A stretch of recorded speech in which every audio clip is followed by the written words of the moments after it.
Ciao les fans, aujourd'hui on va parler de la généalogie des équipes. Youhou!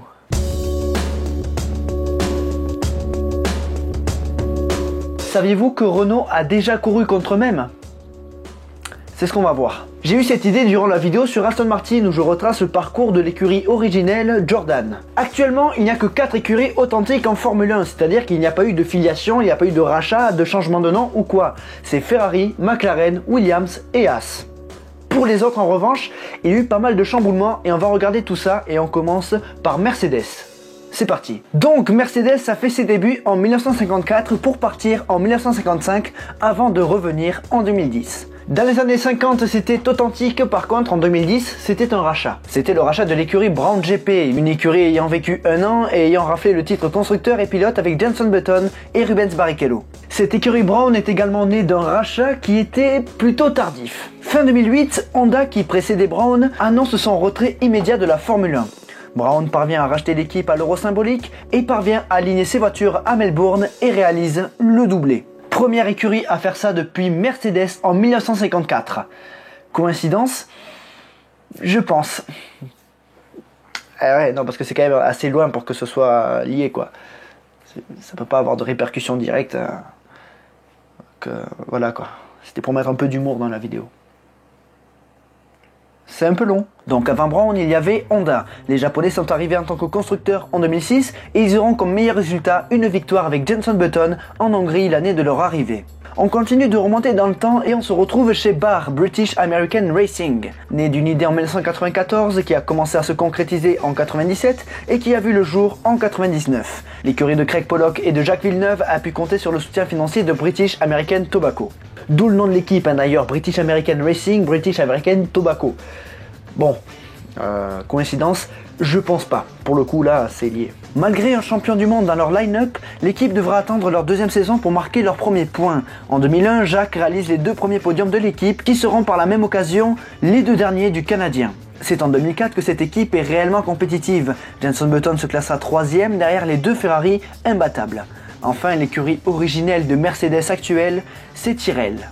A l'origine, c'était une collaboration Matra-Tyrrell, mais en 70, les Anglais décident de construire leur propre châssis.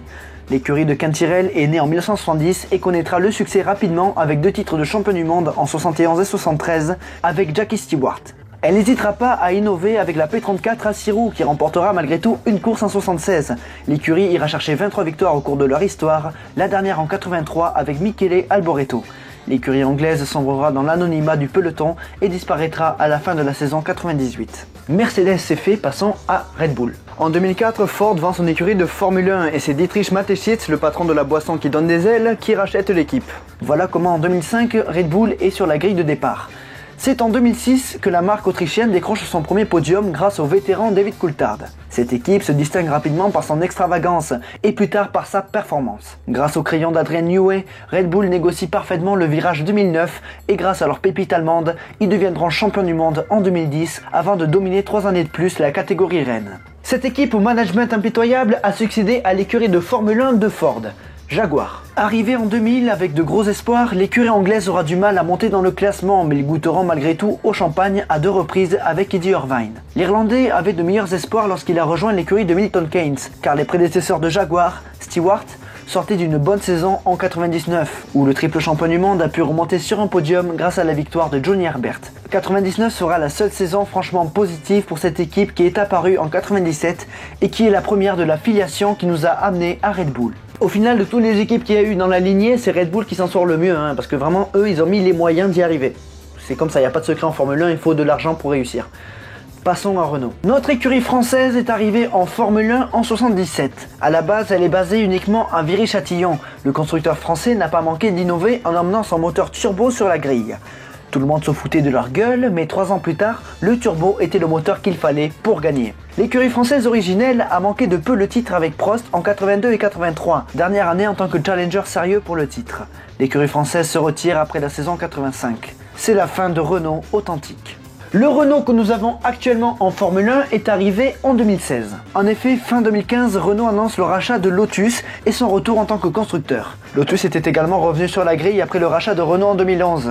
Ouais, c'est chiant. Cette équipe aura été l'outsider idéal en 2012 et 2013 avec notamment 2 victoires acquises avec Kimi Raikkonen. En 2014, le changement réglementaire est mal négocié, mais Romain Grosjean ira chercher un 10e podium avec Lotus au Grand Prix de Belgique 2015, le dernier de cette écurie historique. Bref, avant 2012, c'était Renault, car les Français ont décidé de revenir en 2002. Ils ont renoué avec la victoire en 2003 et ils ont remporté le titre en 2005 et 2006 avec le grand Fernand. Celui-ci ira chercher 2 autres victoires en 2008 qui sont encore aujourd'hui les dernières de l'écurie française qui subira en 2009 l'affaire du Crashgate. Une image écorchée, des sponsors qui s'en vont et s'ensuit 2 années difficiles pour les jeunes. Sacré Flavio.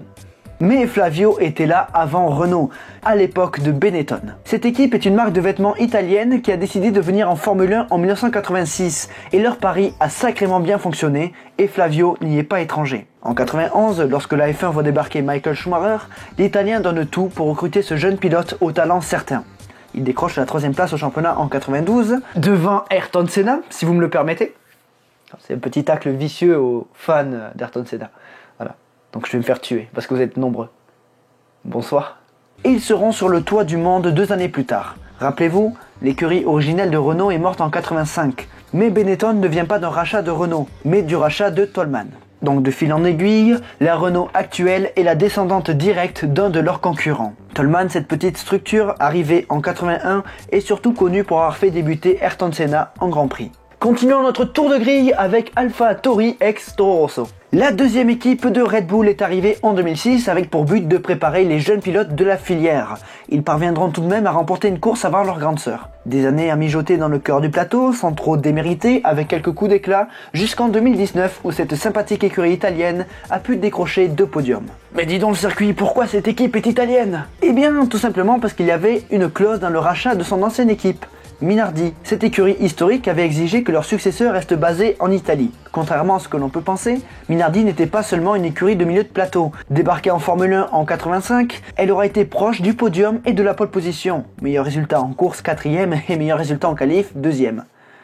Et ouais, putain. Mais elle aura fait débuter de grands pilotes comme Alonso, Weber ou Trulli. Next point. Racing. Racing Point, qui deviendra Aston Martin en 2021, existe depuis fin 2018, lorsque le consortium mené par Lawrence Stroll a racheté Force India. Cette écurie italienne a su captiver l'attention des gens avec notamment une pole position et 6 podiums. Arrivée en 2008, elle descend de Jordan qui nous a quittés en 2005. Donc que s'est-il passé entre 2005 et 2008 ? Eh bien, Midland, qui n'était qu'un sponsor, devient une équipe en 2006, avant d'être racheté par Spyker en 2007. Que retenons-nous de leur passage? Le tonneau de Christian Albers et les tours menés de Winkelhock.